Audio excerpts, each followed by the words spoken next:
Hi guys, welcome to the Fungi Files, and today we're going to be taking some tissue chanters from some Ganoderma Zonatum that I have wild foraged from my workplace, and transferring that to some agar dishes, as well as transferring some fully colonized agar to grain, and today we're going to be making some liquid culture to prepare for spawning sometime in the week. Working in a little still air box, so we can show.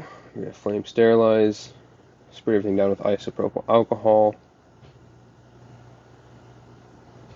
We're going to work on this transfer first since it's going to be the cleanest. I have made a few transfers of this Zonatum to agar. It's gone bacterial though. It's a very wet, porous. I'll show you these samples here soon. Here's our King Trumpet.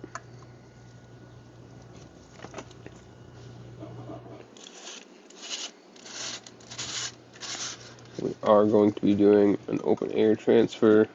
It's not ideal, but I did just make some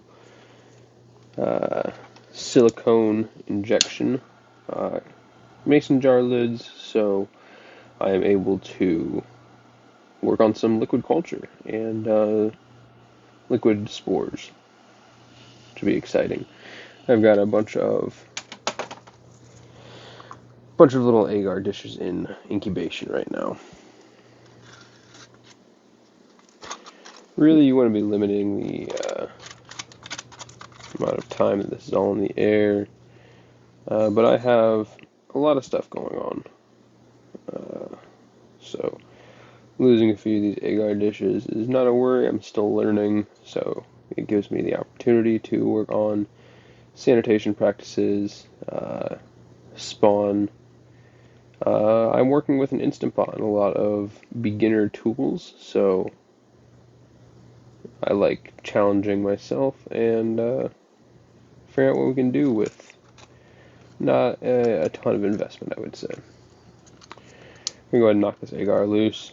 I like to cut it into little cubes, break that all up. We're going to go ahead and get this guy into the grain. Not too worried about getting it all in there. I'd rather this just stay as clean as possible, which can't really say I'm confident. Sorry. We'll go ahead and put this lid on tight. I do have it on upside down in there, the mason jar lid, in our grain. And just go ahead and make sure that agar gets mixed in there. This grain is pretty dry. You'll see I have some stuff that's colonizing it alright. Some is not liking it, so we'll see. It's not the end of the world if it doesn't go. We're going to set that off into the incubation chamber and return to this butt rot, this G. Zonatum. We'll look at some of the papers that I have on this as well afterwards. I've only found one study, unfortunately, but pretty profound results, and a lot of it compares it to, other medical Reishi in the G. bracket. Lucidium, not too sure. Alright. Well, that's unfortunate. We're going to go ahead and break this guy open, show you what it looks like.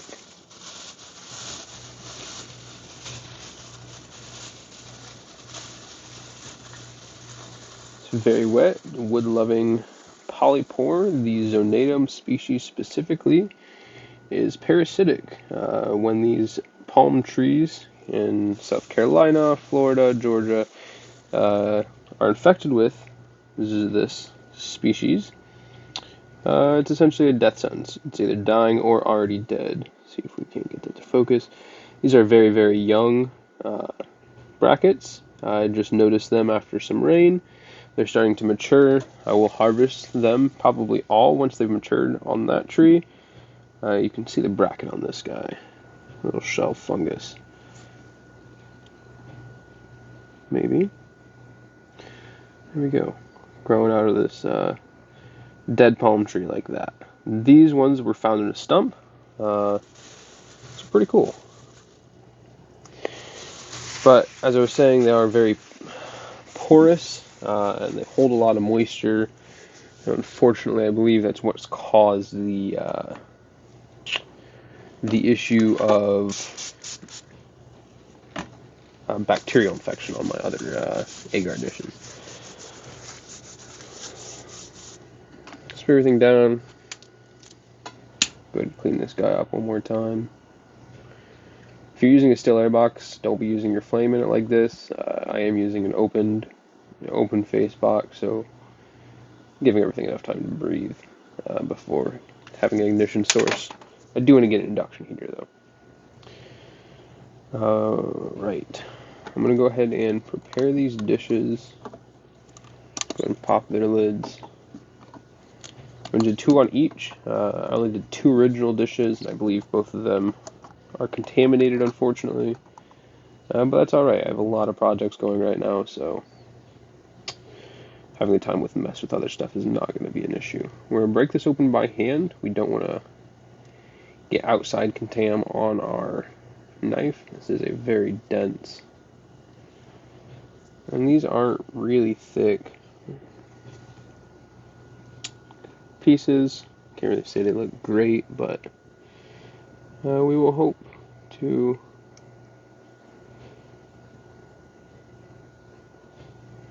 get something off of them, I guess. With it being a wild collected sample, definitely expect a higher failure rate with contamination, especially with it being just so wet. I mean, you can squeeze it, it's like a sponge. And it's very dense. Yeah, I'm not liking that. I'm going to go ahead and see if I can't tear into this a little bit more. There we go. Maybe.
Really trying to get some of that inside flesh and nothing from the outside.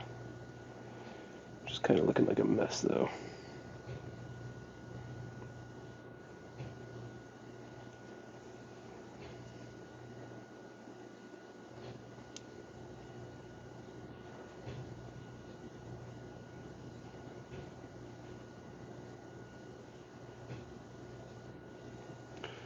Messy sample, unfortunately, but why not? Alright, there we have it. 2 done. Let's go ahead and stage the next 2. Get these bits out of our way. I'm going to go ahead and sterilize my blade again since I'm moving on to a different sample.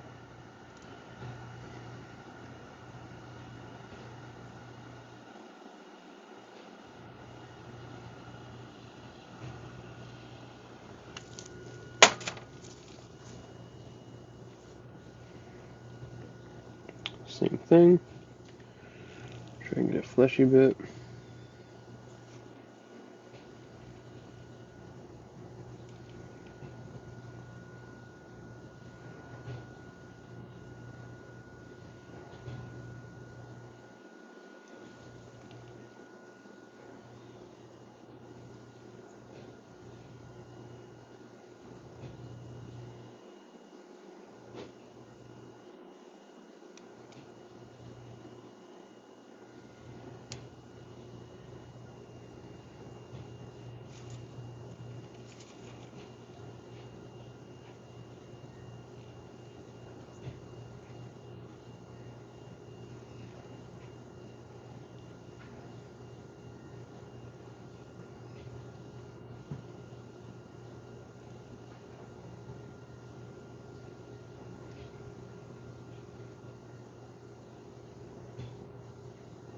There we have it.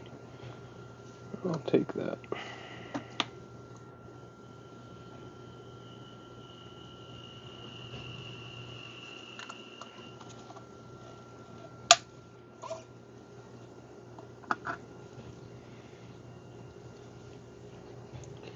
Let's see if this last piece we can't get one more good sample, hopefully.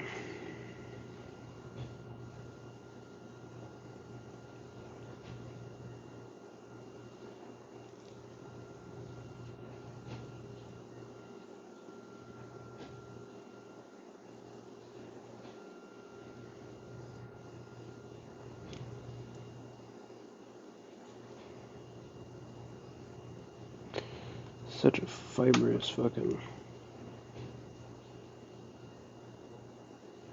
fungi. There we go.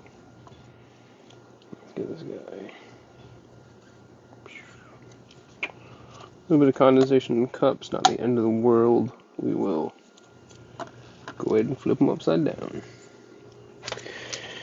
We're just going to go ahead and clean up and sterilize this before putting it away. And we'll go ahead and take a peek at my liquid culture creation next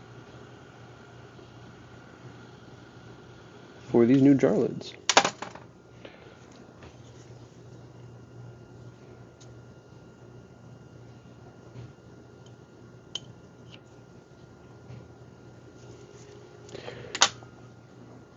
I'm going to take a peek at the incubation chamber and go ahead and see how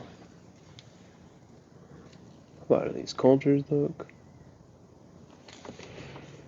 Previously I was discussing the butt rot, the Ganoderma Zonatum.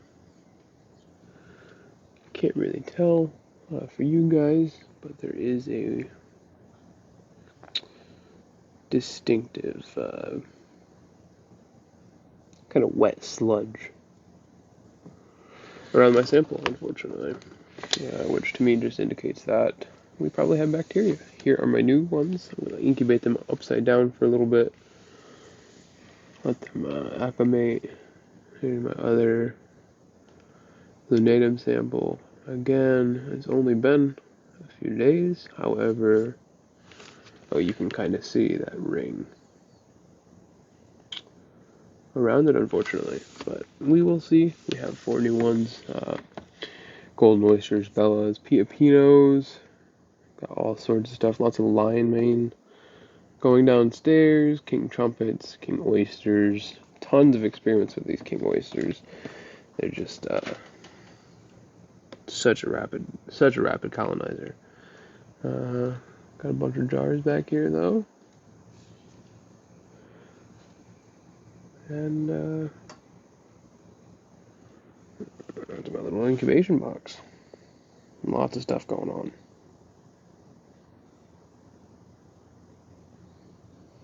Just use this little heat mat up top. Plastic bag, keep everything clean. Holds temperature between 70 and 82. This is about the warmest it's been in a while. But I did have this heat mat on high. And moving over to my fruiting and substrate colonization area. Quite a few projects going on here. It's going to be a little bit tough to see. King oysters. Lots of these guys are starting to pin. Looking really cool in there. Been watching these guys like a hawk. Very nice. King oysters. Some of these in the fruiting conditions a few days ago. We have some shiitakes, which I am going to grow in a shoebox. We're going to see how they come out. I'm going to let it colonize for a little bit more, cold shock it, give it a little bit of a hit, and send her to fruiting. And more king oysters right now. Mainly my biggest project, while I wait for all of these lion's mane samples to go ahead and colonize.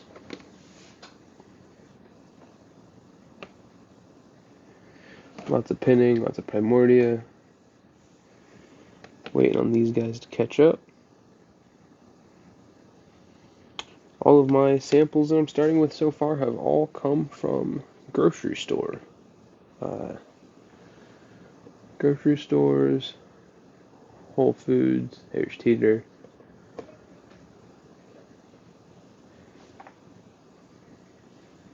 But yeah, that's the fruiting area. Now I have a lot of grain that is getting very close to being colonized. So about an hour ago, I boiled some water, about 4.75 times the weight of my Coco Coir. I just use it reptile Coir just from the pet store. Use a big old bucket, and we go ahead and boil about 4.5 times more in weight of water than substrate, and cover it up for about the first hour. Just let everything cook in there. Just take some dedication to open these. There we go. And we will go ahead and mix that up and get it ready for spawning tomorrow. It's going to sit overnight in this bucket and continue steaming. And we move on to some more of my current projects. Here is some paperwork, some scientific studies that I have printed regarding different projects I'm working on, future endeavors. Specifically, I wanted to refer to my Ganoderma Zonatum, which is that palm butt rot. And this is really just a discussion of the compounds that they isolated from it and the similar metabolites that they were able to extract from this, which is super cool. It's exciting to know that even in the differing brackets, a lot of these chemicals and compounds that are sought after for these different, tests, immunosupportive compounds is just super cool. Super cool studies. Over here, though, is we're going to try a meat baster from Walmart, which has been sanitized, not sterilized, just some boiling water, and then we have some spore syringes. We're going to go ahead and prepare some liquid culture and get that pressure cooked, get that sterilized so we can go ahead and get some mycelium in those and let those start growing out. And here are those lids I have prepared with silicone. As you can see, it got all over my skin. But pretty nice. Next time I want to use a drill, you can just bypass these lids. But use some Windex or some glass cleaner of some sort. I use this generic. Spray it on the surface, spray it on the towel. I got better, but these last few are definitely, oops, not that one.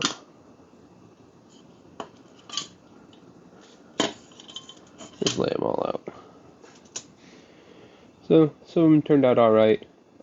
They'll work nonetheless. The secondary hole will be for micropore tape, 2 layers of that, just to let it breathe.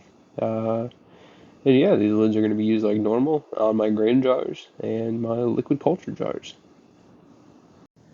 Alright, now we are going to move on to making our liquid culture.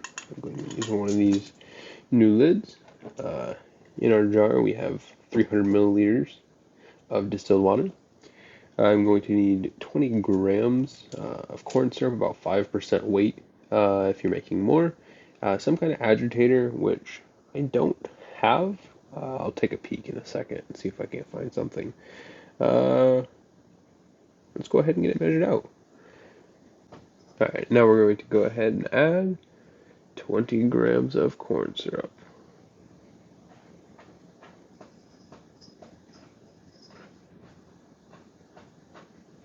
A little bit over. That's fine though. Alright, I'm gonna go see if I can't find an agitator. And with a quick trip to the driveway, I found 2 pieces of glass. They have been rinsed. Oops. They have both made it into our liquid culture. Go ahead and close this. We have double layered micropore tape that is now going to be added to the lid. Add some aluminum foil on top to keep moisture off of that as well as we can anyway.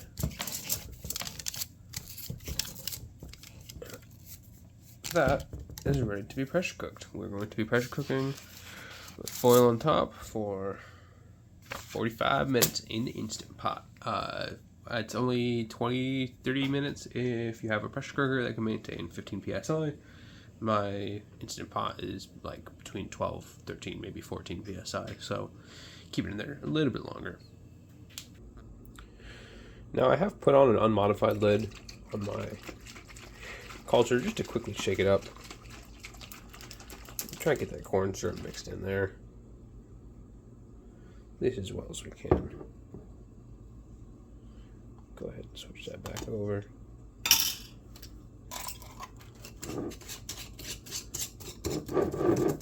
Cool.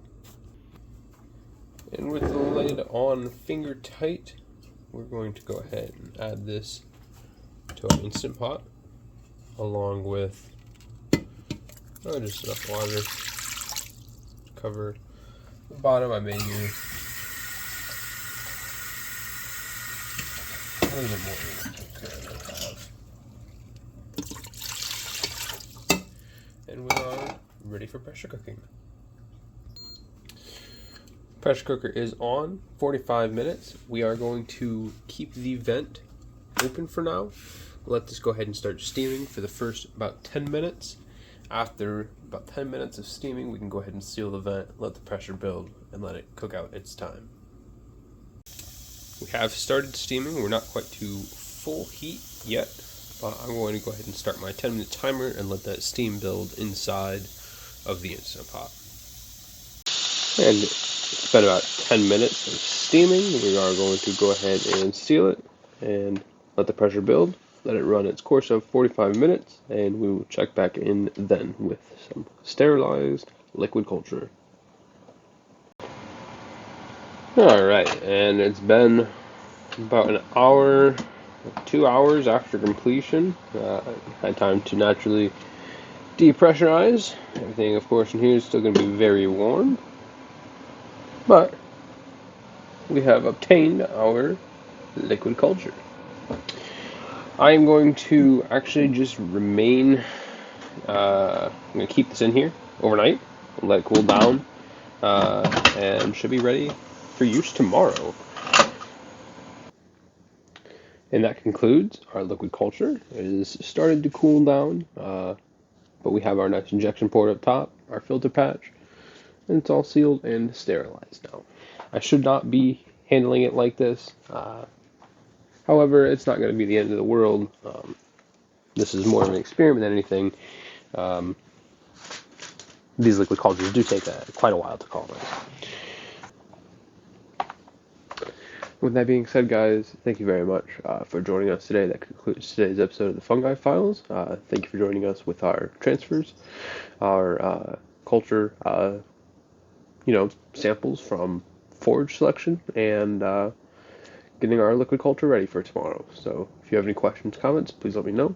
Otherwise than that, I really appreciate you joining me in my mycology journey, and let me know any issues you see with it or suggestions for future videos. Thank you very much.